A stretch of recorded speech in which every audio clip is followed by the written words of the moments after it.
All right, so while the woman you see behind me is working on updating the teams for the hockey pool, and my cat's being retarded in the corner playing with toys, I figured let's take a look at the upcoming unrestricted free agency pool. And what I'm looking at is I'm looking at the top scorers amongst the guys who are unrestricted next summer, and it's some interesting things here.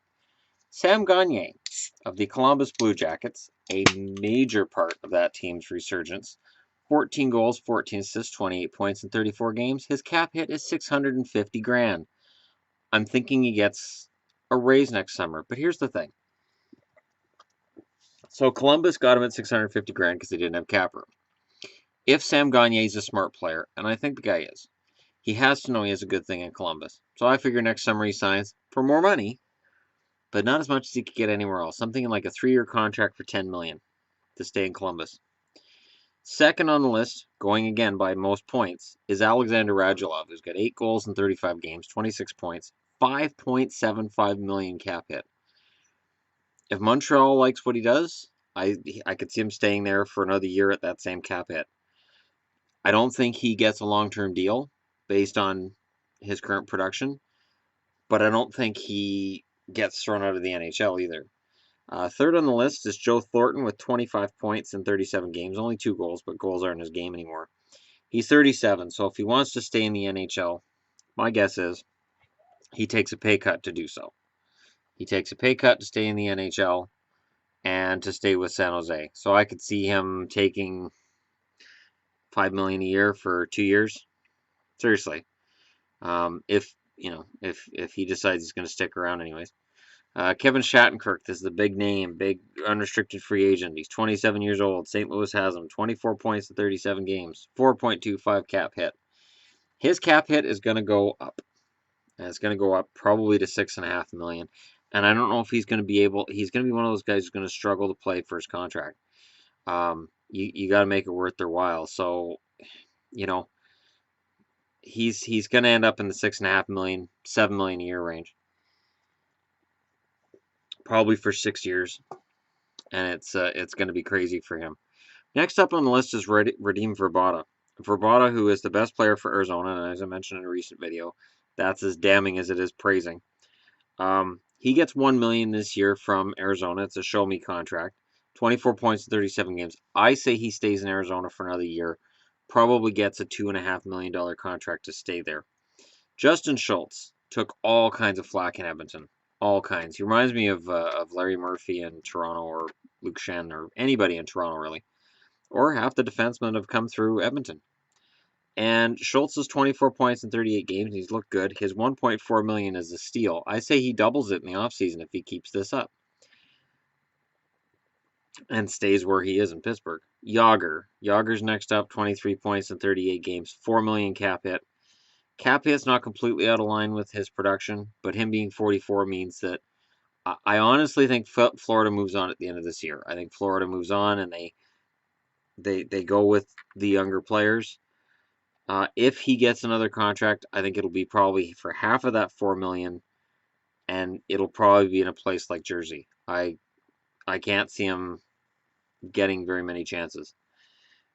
Patrick Eaves, 13 goals in 37 games, 22 points. He's been great for Dallas. And there haven't been very many players in Dallas that I would say have been great this year, but Patrick Eaves has been very solid.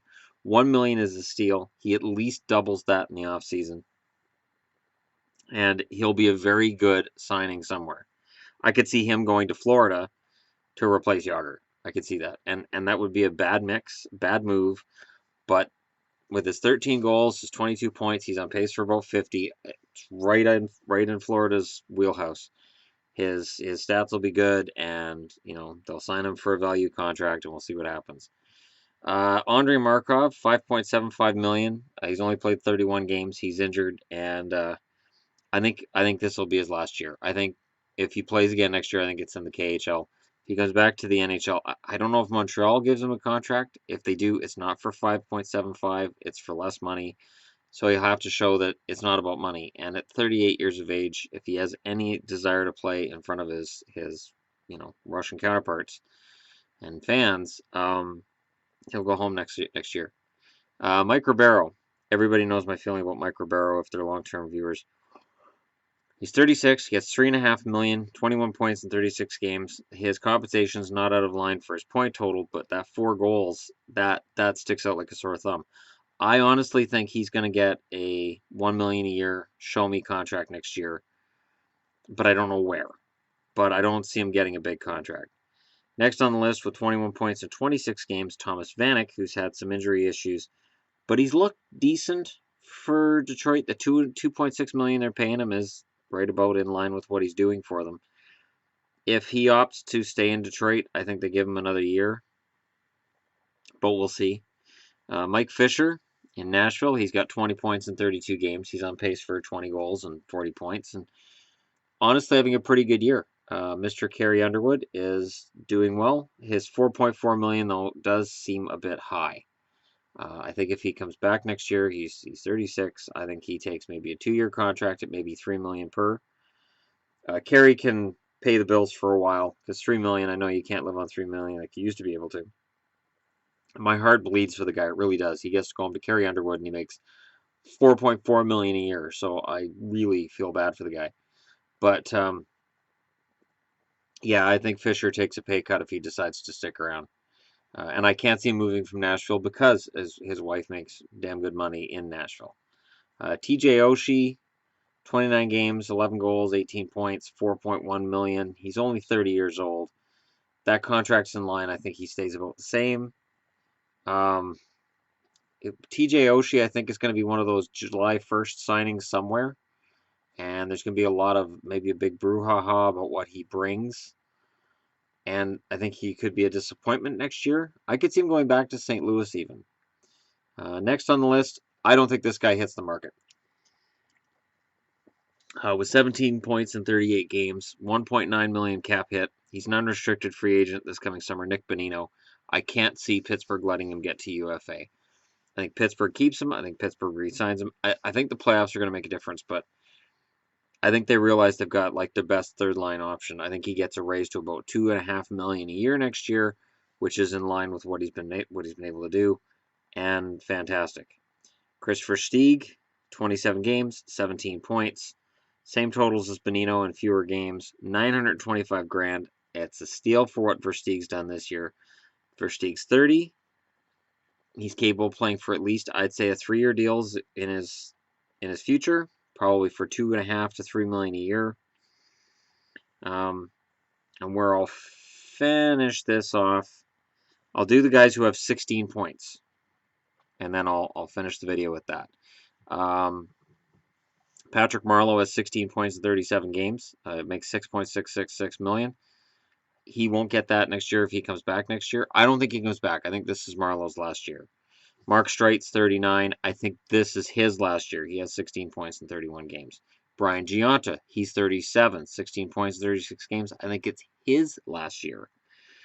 Chris Kunitz, 16 points, only 3 goals in 32 games. I can't see him coming back next year. He gets a $3.85 million cap hit this year. I just don't see him coming back. So there's another one retired. So basically, if you have 16 points right now, you're done. Justin Williams, just to buck the trend, he has $3.25 million. He has not played up to that contract in Washington. In general, I know I get arguments about that, but his totals are not in line with what Washington was signing him to provide. 9 goals, 16 points. I think he comes back again. I think he gets the same cap hit. I don't know if it'll be for Washington or if the Kings are going to bring him back to try to recreate some of that magic. P.A. Parento, the last of the 16-point players out of New Jersey. 33 games. Well, he's 33 years old. It'll now be 36 games, 11 goals, 17 points, $1.25 million cap hit. I honestly think Parento comes back next year. I think he gets the same contract he's getting this year. I think he's in that unfortunate area where he's not quite good enough to make it as a top 6, and he's not really physical enough to be a bottom 6. And I think he's going to keep getting these sort of low-ballish type contracts. All right, guys. Tell me where I'm wrong in the comments below. Don't forget to like and subscribe if you're just browsing through. And hey, thanks to this lady right here. See, She's working hard on hockey pool stuff, while I sit on my ass and don't. So when you email about the hockey pool, it all goes to her, and she's kind of amazing. So that's marriage material, guys. That's what that looks like. That marriage material is right there. You know, she could be doing her girly stuff and getting her makeup ready for tomorrow, and getting all of her pretty frilly dresses out for tomorrow, and figuring out how she's going to look beautiful so all the boys want her. But instead, she's working on my hockey pool stuff for my channel, and that's pretty awesome. Do I wear frilly dresses?